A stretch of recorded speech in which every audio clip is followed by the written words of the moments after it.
Bonjour tout le monde, j'espère que vous allez bien. Nous continuons donc notre cours d'IPP à distance. Je vous rappelle que donc la dernière fois nous avions vu que dans les revenus professionnels, il fallait pouvoir tenir compte de ce qu'on appelle les avantages de toute nature, autrement dit ATN, puisque c'était considéré comme de la rémunération professionnelle. Alors j'avais vu toute une série d'ATN. Je vous avais appris à comment est-ce qu'on les valorisait, du moins si il y avait cette valorisation forfaitaire déterminée par la loi. Alors je termine cette série d'ATN en évaluation forfaitaire par le plus gros des ATN que l'on retrouve dans le milieu professionnel, c'est la fameuse voiture de société. Alors, la voiture de société, c'est lorsque l'employeur met à disposition un véhicule au profit du travailleur. Vous en avez certainement déjà entendu parler ou peut-être que vous avez même déjà été bénéficiaire d'un tel avantage.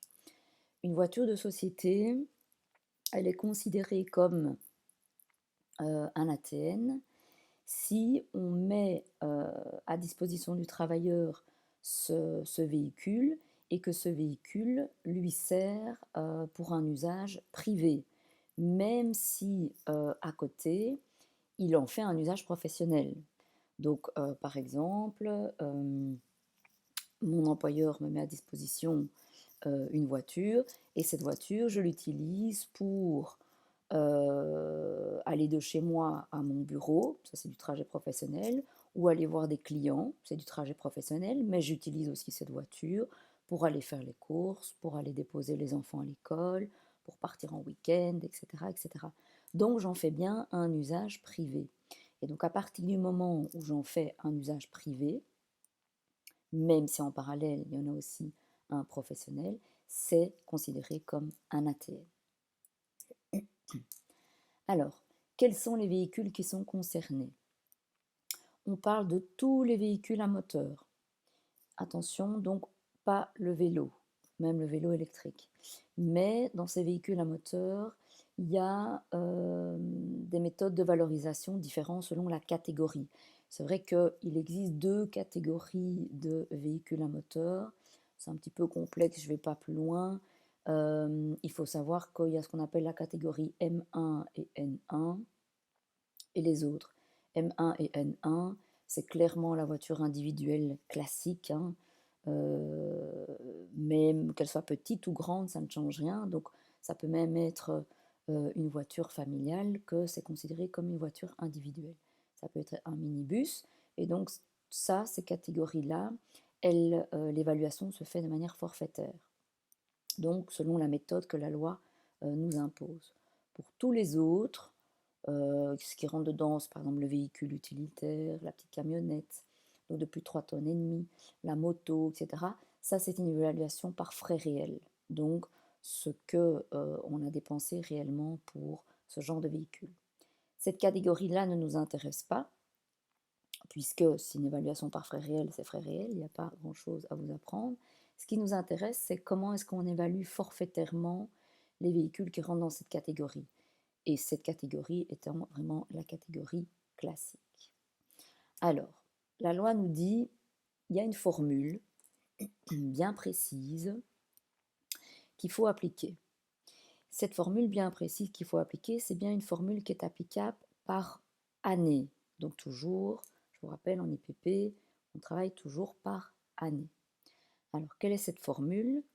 La formule est la suivante, on dit, on prend la valeur catalogue, qu'on multiplie par 5,5%, qu'on multiplie encore par 6 septièmes. Ça, c'est la formule. Je vous rappelle, attention, tout ce qui est formule, il faut les retenir. Alors, cette formule va être super importante donc pour me dire combien vaut le véhicule de société que j'ai à ma disposition, moi travailleur, cette année. Alors, en général, ce n'est pas le travailleur qui fait évidemment ce calcul, c'est le comptable de la société. Donc vous, futur comptable, vous serez peut-être un jour amené à devoir calculer des valeurs d'ATN de véhicules de société. Oui, puisqu'il y a un moment donné, lorsque l'employeur doit envoyer les fiches fiscales de rémunération aux travailleurs, il faut qu'ils reprennent dans la fiche fiscale de rémunération la valeur du véhicule de société, pour autant qu'il y ait eu un véhicule de société mis en place pour le travailleur. Et donc, c'est le comptable qui doit dire, voilà, à l'employeur, voilà, pour telle personne, l'ATN de son véhicule de société vaut autant. Donc, vous voyez, c'est un travail que vous allez peut-être devoir faire dans votre vie professionnelle. Alors, cette formule, elle est importante, mais je vais expliquer pas mal de choses parce qu'il y a beaucoup de précisions à y apporter pour que vous puissiez faire un calcul correct. Alors, une grande précision, une première grande précision, c'est de dire que lorsque vous allez appliquer votre formule, le résultat que vous allez obtenir ne peut pas être en dessous de 1 340 €. Pour cette année, en tout cas, c'est le chiffre qui est avancé.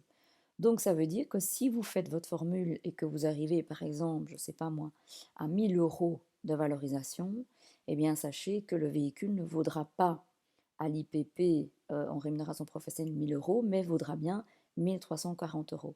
Parce qu'on dit que le minimum qu'un véhicule de société peut valoir, c'est pour cette année, pour cet exercice 2020, 1 340 €. D'accord? Donc, quel que soit votre résultat, on ne peut pas être en dessous de celui-là. Si vous êtes à 2 500, ce sera 2 500 évidemment. Deuxième précision, quand on parle de valeur catalogue, qu'est-ce que ça veut dire? La valeur catalogue, c'est le prix du véhicule à l'état neuf.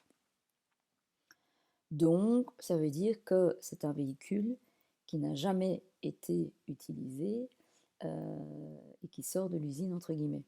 Donc, prix du véhicule à l'état neuf, il existe plein de sites internet où on peut retrouver ces valeurs catalogues, mais vous devez y ajouter, donc y compris, toutes les options que vous prenez en plus. Donc, si par exemple, c'est pas moi, vous avez pris la caméra, fameuse caméra avant, caméra arrière, détection de choses ou de personnes qui passent, frein automatique, vitesse automatique, bref, il y a plein d'options que vous pouvez prendre. Ça augmente évidemment le prix du véhicule. Et vous devez aussi comprendre dans cette valeur catalogue la TVA qui a été payée. Mais il y a un tas de choses que vous ne prenez pas en compte. On ne prend pas en compte les éventuelles réductions. Donc si par exemple votre employeur a acheté ce véhicule et qu'il a bénéficié d'une réduction parce qu'il va toujours chez le même concessionnaire, ça ne comptera pas. S'il a eu une réduction parce que c'était la période du salon de l'auto qui a eu des réductions, ça ne comptera pas. Donc on ne prend pas en compte les éventuelles réductions. On ne prend pas en compte non plus le contrat d'entretien. Ça, c'est plutôt positif, parce qu'en général, à un véhicule, on est relié souvent à un contrat d'entretien. Donc comme ça, on peut aller tous les X entre faire l'entretien de la voiture. Ce contrat n'est pas compris dans la valeur catalogue. La carte carburant. Alors la carte carburant, c'est un peu spécial. Lorsqu'une carte de carburant est reliée à un véhicule de société, la carte de carburant n'est pas prise en compte dans l'ATN. Donc en soi, vous l'aurez compris, si vous avez compris la définition que j'avais dit la fois passée, c'est un avantage social du coup. Donc ça c'est super. Par contre, si la carte carburant n'est pas reliée à un véhicule de société, donc si votre employeur vous dit, voilà, comme avantage, je sais que vous avez une voiture, je vous offre une carte carburant. Eh bien, cette carte carburant, alors à ce moment-là, ce n'est pas un avantage social, c'est un ATM. Donc, vous voyez, la différence est importante. Donc, relié à un véhicule de société, c'est un avantage social. Non relié à un véhicule de société, c'est un ATM. Alors, tout ce qui est aménagement handicapé aussi, une personne qui devrait bénéficier de certains aménagements parce qu'elle a un handicap, on ne prend pas compte de ces aménagements dans la valeur catalogue non plus. Alors, autre point important, à chaque anniversaire, la valeur catalogue baisse de 6%, avec un maximum de 30%. Alors, ça c'est important, puisque vous êtes d'accord qu'un véhicule ne reste pas neuf. Au contraire, un véhicule, ça vieillit, et donc on parle d'ancienneté du véhicule. Donc un véhicule que vous avez depuis 5 ans, vous êtes d'accord que ça ne vaut pas la même chose que si ce véhicule était neuf. Eh bien, il faut savoir que la valeur catalogue va baisser de 6% par chaque année qui passe. Chaque année qui passe à chaque anniversaire de la voiture. Alors, donc on était ici avec cette formule. Donc ici, la valeur catalogue, on a déterminé ce que c'est, d'accord? Et cette valeur catalogue, au départ, donc quand le véhicule est neuf, c'est 100% de la valeur, mais après 1 an, ce véhicule perd 6% de la valeur. Donc ça veut dire que cette valeur ne vaut plus que 94%.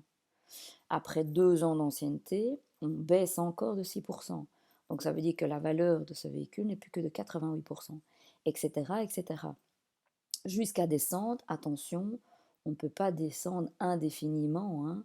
On ne peut descendre qu'à maximum 30%. Donc ça veut dire 30% en moins, ça veut dire que je n'aurai jamais une valeur catalogue de moins de 70%. D'accord? Donc c'est pour ça que 30%, en fait, ça correspond à 5 années. 5 fois 6, 30%. Donc c'est pour ça qu'en fait, les leasing des voitures, c'est souvent 5 ans et qu'après, on change, puisque en fait, ça ne vaut plus grand-chose au niveau ATN. Si vous avez un véhicule qui est au-delà de 5 ans, vous y perdez, quoi. Alors, j'en reviens ici. La valeur catalogue baisse de 6% chaque année, ok, avec un maximum de 30%. Mais attention, c'est quand l'anniversaire d'une voiture? L'anniversaire d'une voiture, c'est comme un être humain, entre guillemets, il y a une date bien précise. Alors, la date bien précise, on dit que la date d'anniversaire de la voiture, c'est chaque année, le premier du mois de la première immatriculation. Donc, si par exemple, vous faites immatriculer une voiture le, je ne sais pas moi, 15 novembre, eh bien, la date d'anniversaire de cette voiture, ce sera le 1er novembre.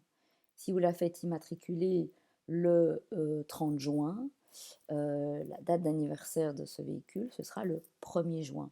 D'accord? Et donc, regardez bien l'année. Donc, si la date d'anniversaire est, voilà, on a immatriculé la voiture pour la première fois, je ne sais pas moi, le 15 juillet 2017, ça veut dire que l'anniversaire de cette voiture, c'est le 1er juillet 2017. Et donc le 1er juillet de chaque année, eh bien, sa valeur catalogue va baisser. Alors, autre précision qui est importante, c'est l'émission de CO2. L'émission de CO2, donc le CO2 étant un gaz polluant. Les émissions de CO2 ont leur grande importance dans la formule. Pourquoi? Parce qu'on est à l'heure écologique depuis déjà même un certain nombre d'années et que donc on veut favoriser les voitures dites plus écologiques et on veut défavoriser les voitures moins écologiques. Alors, une émission de CO2, donc les gaz polluants, il y a un certain niveau. On identifie ces émissions par gramme par kilomètre, grammes émis par kilomètre parcouru. Alors, comment est-ce qu'on connaît les émissions de CO2? En fait, c'est indiqué dans le certificat d'immatriculation.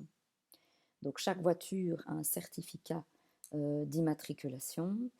Ce certificat, en fait, est fourni en général par le concessionnaire. Il y a eu d'ailleurs toute une histoire avec VW il y a quelques années où les certificats étaient falsifiés et que donc pas mal de gouvernements étaient mécontents puisqu'effectivement ça jouait fiscalement, la preuve ici. Alors, c'est indiqué dans le certificat d'immatriculation. Si ce n'est pas indiqué dans le certificat d'immatriculation, on va prendre une valeur forfaitaire très importante de 212 grammes par kilomètre pour une diesel, 230 grammes par kilomètre pour une essence gaz naturel LPG. Mais ça, c'est le maximum, c'est s'il n'y a rien dans le certificat. En principe, à 99%, il y a toujours quelque chose indiqué dans le certificat d'immatriculation. Alors, ces émissions, elles ont un impact. Elles ont un impact sur quoi?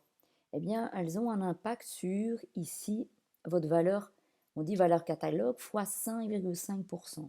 Eh bien, ces 5,5% vont varier. Soit la voiture est fort polluante. Alors, c'est quoi fort polluante? En fait, chaque année, on met une base d'émissions de CO2 qu'on peut tolérer. Cette année, les émissions de CO2 qu'on peut tolérer, c'est 88 grammes par kilomètre pour une diesel et c'est 107 grammes par kilomètre pour une essence, une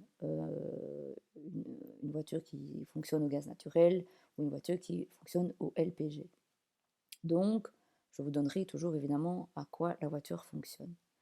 Si je dépasse ces références, j'ai une voiture qui est polluante. Et donc, si elle est polluante, eh bien, on va finalement un petit peu sanctionner. Sanctionner comment? En augmentant la valeur de l'ATN. Comment on augmente la valeur de l'ATN? En augmentant le pourcentage ici. Et donc, ce pourcentage de 5,5% va augmenter chaque fois de 0,1% par gramme que je dépasse. Donc, si par exemple, je ne sais pas moi, j'émets 100 grammes par kilomètre, j'ai un véhicule qui fonctionne au diesel, ça veut dire que je suis 12 grammes au-dessus. Si je suis 12 grammes au-dessus, 12 fois 0,1% par gramme, ça veut dire que je suis à 1,2 en plus que je vais ajouter à ça. Donc mon pourcentage dans ma formule ne va pas être de 5,5, mais ça va être de 5,5 plus 1,2. D'accord? Donc je serai à 6,7%. Alors, il y a quand même un maximum qu'on ne peut pas dépasser. Je ne pourrai jamais avoir au-delà de 18%. Donc les 5,5% ne pourront jamais aller au-delà de 18%, même avec une voiture ultra polluante. Mais c'est déjà beaucoup, hein. Donc en général, on n'arrive même pas à ça. Alors, à contrario, quand une voiture est dite écologique, le pourcentage va diminuer. Et donc ces 5,5% vont pouvoir diminuer. Diminuer comment? Toujours par rapport à cette référence. D'accord? Je vais chaque fois diminuer de 0,1% par gramme si je suis en dessous de ces références. Donc imaginons que j'émets 100 grammes par kilomètre, mais cette fois-ci j'ai un véhicule qui fonctionne à l'essence. La référence est 107, donc je suis à 7 grammes en dessous. Donc ça veut dire que 7 grammes fois 0,1, ça fait 0,7%. Donc je vais pouvoir diminuer mon 5,5, je vais faire moins 0,7, ce qui va me donner 4,8. D'accord? Mais quoi qu'il arrive, je ne pourrai jamais aller en dessous d'un minimum de 4%. D'accord? Et là, vous voyez que la baisse le minimum est quand même assez haut. Donc si vous avez une voiture hyper écologique, sachez que malheureusement, vous ne pourrez pas aller en dessous de 4%.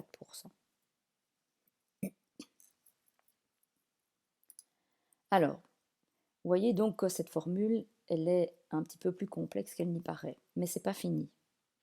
Il faut tenir compte aussi de plusieurs choses.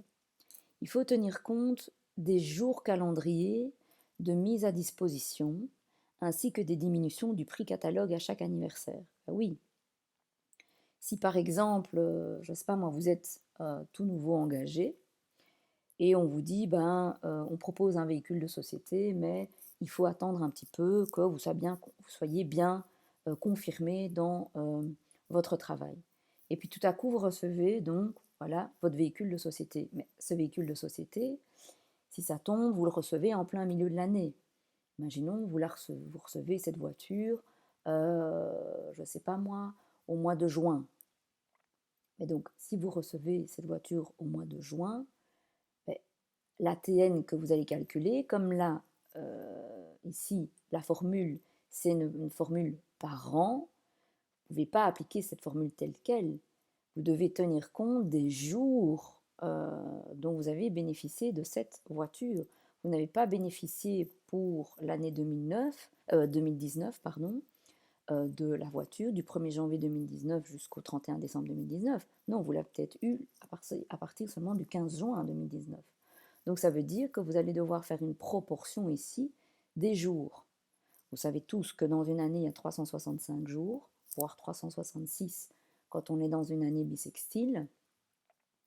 Eh bien, vous allez devoir compter le nombre de jours dont vous avez disposé de cette voiture sur 365 jours.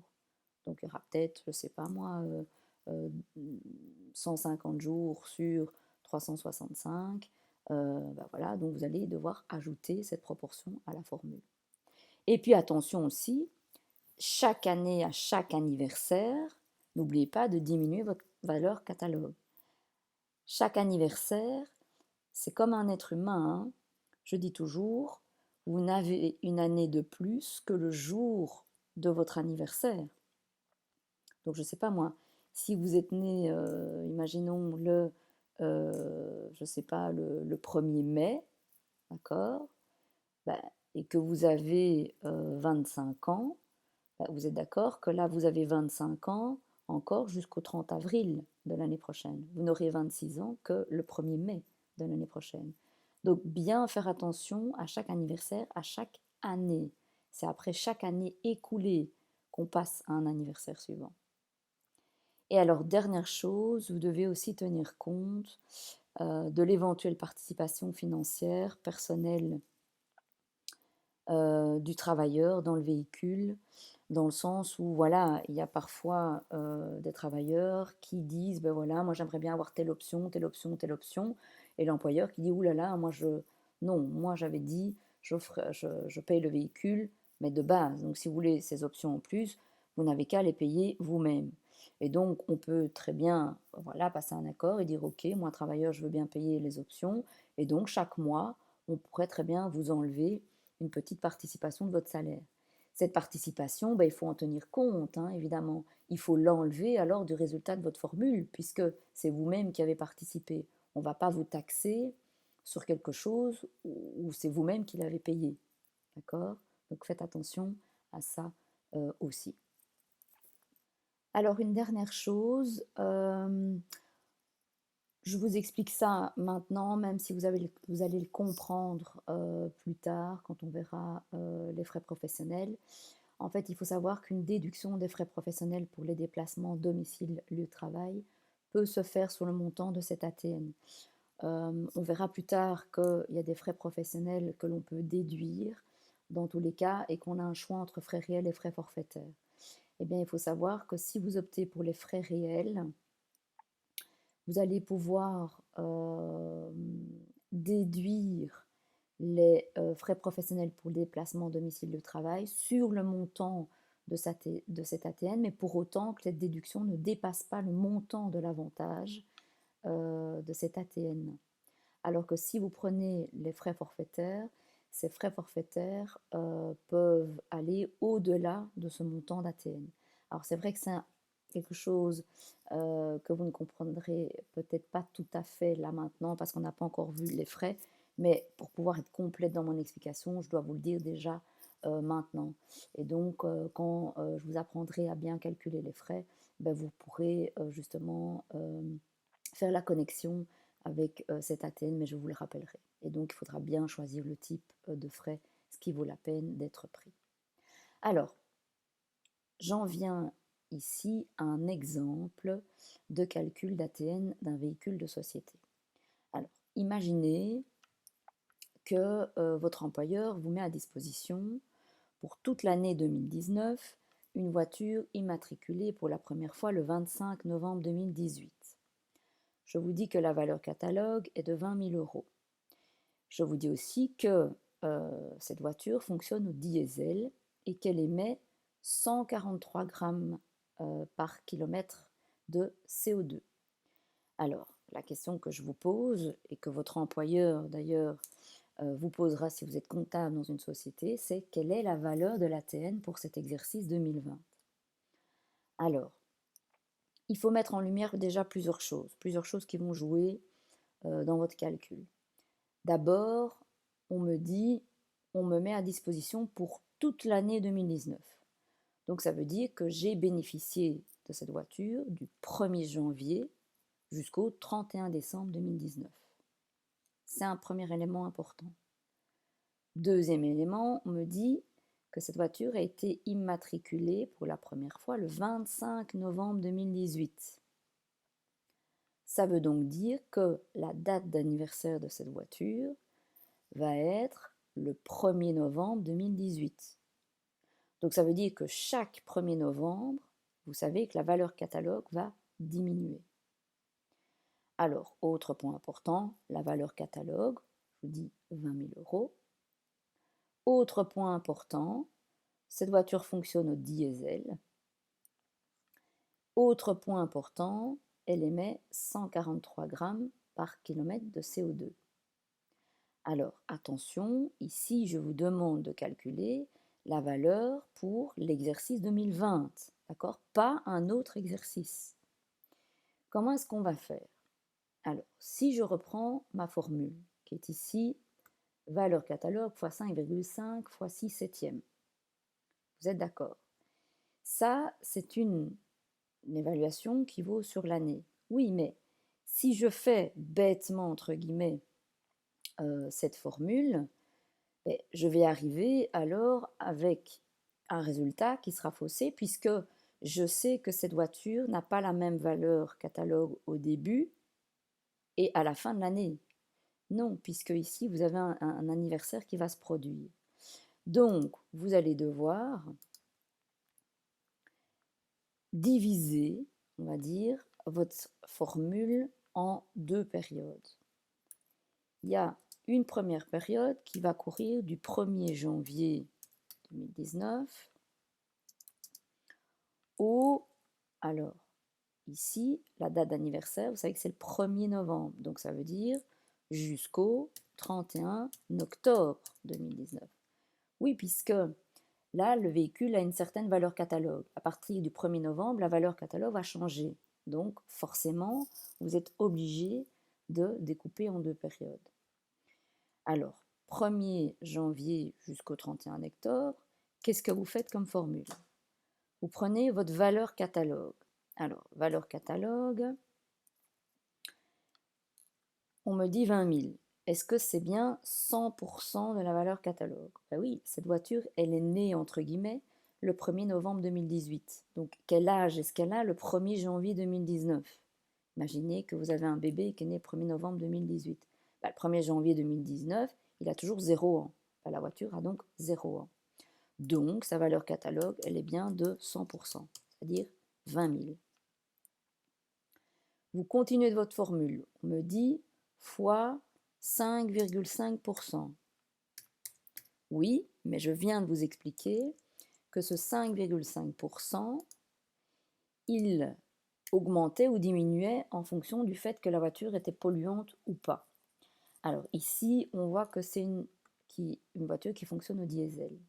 Quelle est la référence? Ici, on vous dit la référence c'est pour une diesel 88 grammes. Or, je suis à 143 grammes. Donc ça veut dire que je suis bien au-delà. Alors, je suis à combien au-dessus? Vous faites le calcul. Je suis à 55 grammes au-dessus de ce qui est autorisé, enfin, ce qui est admissible. 55 grammes fois 0,1, vous allez arriver à encore 5,5% en plus. Donc, ça veut dire que ici, vous allez avoir 11% à multiplier. On va le faire plutôt comme ça. Alors, ce n'est pas tout. Vous devez continuer. On dit fois 6 septièmes. Là, ça ne change pas. Vous faites fois 6 septièmes. Alors, est-ce que vous vous arrêtez là? Non, puisqu'attention, je vous ai dit que cette formule était valable par an. Or ici, on fait une période du 1er janvier au 31 octobre. Vous devez compter vos jours, hein, d'accord? Alors, n'oubliez pas, vous avez tous appris ça quand vous étiez petit, quand vous fermez le poing, quand il y a une bosse, c'est un mois où il y a 31 jours, quand il y a un creux, c'est un mois où il y a 30 jours, et février, on a 28, voire 29 en année bissextile, mais ici on n'est pas dans une année bissextile. Donc, il faut compter le nombre de jours que cette période recouvre. Alors, si vous comptez le nombre de jours que cette période recouvre, vous allez arriver à 304 jours. D'accord? Il vous suffit à la limite d'enlever, il reste en fait novembre et décembre. Bah, vous savez que novembre c'est 30 jours, décembre c'est 31. Ça veut dire que de 365, vous enlevez 61 jours. Donc, vous bénéficiez de cette voiture 304 jours sur 365. Et là, bah, vous avez votre formule complète. Donc, faites bien à votre machine. Alors, avec votre machine, vous pouvez mettre pause pour pouvoir le faire. Vous allez arriver à 1570,57 euros. Alors, vous avez déjà un premier montant, mais attention, on a dit que cette personne, elle avait pu disposer de cette voiture pendant toute l'année 2019. Donc, je dois continuer mon calcul, puisque l'année, elle se termine le 31 décembre. Du coup, je fais ma deuxième période, je commence le 1er novembre. Pourquoi le 1er novembre? Puisque je vous rappelle que c'est l'anniversaire de la voiture. Jusqu'au 31 du 12 2019. Alors, vous faites le même principe. Je reprends ma formule. Valeur catalogue. Alors, valeur catalogue, ici on était à 100%. Ici on n'est plus à 100% puisque cette voiture a 1 an. Si elle a 1 an, ça veut dire que la valeur catalogue diminue de 6%. Donc si elle diminue de 6%, ça veut dire que cette valeur catalogue ne vaut plus que 94%. Donc ça veut dire combien? Faites votre calcul. Vous allez arriver à 18 800. Puis vous continuez, fois, alors le pourcentage avec les émissions de CO2.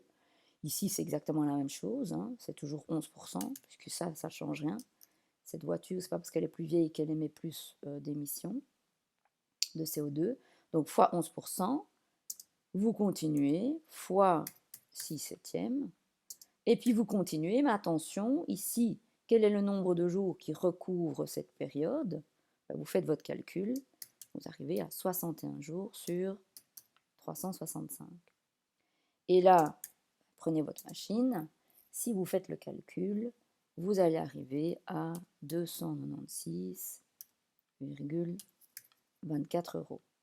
Toujours faites attention à vos règles d'arrondi, d'accord? Votre deuxième règle d'arrondi, qui ne change pas, on est toujours à 2 chiffres après la virgule.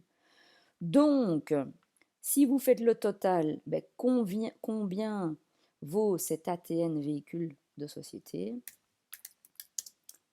Total valeur ATN de ce véhicule, vous additionnez 1570,57 plus 296,24, vous allez arriver à 1866,81 euros.